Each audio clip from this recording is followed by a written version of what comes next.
সব সময় আল্লাহর কাছে এই দোয়াটা যেন আমরা করি, আল্লাহ কিয়ামতের দিন তুমি আমার হিসাব নিও না, আল্লাহ তুমি আমার বিচার বসিও না, আল্লাহ তুমি দয়া করে আমারে মাফ করে দিও। আল্লাহ যার বিচার করবেন ও জাহান্নামে যাবে, আর যার বিচার করবেন না সে জান্নাতে যাবে।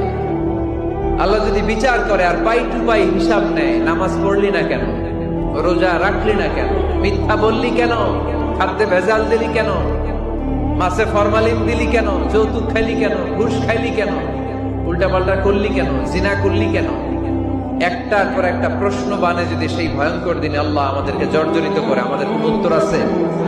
সেদিন আমাদের বাঁচার কোনো উপায় আছে? তাই আমরা সবাই আল্লাহর কাছে দোয়া করবো, আল্লাহ কোনো বিচার টিচার মানি না, কোনো বিচার করতে পারবো না, দয়া করবা। কথা কয় না? কি করবে? এবার আওয়াজ করে বলেন, বিচার চান না দয়া চান?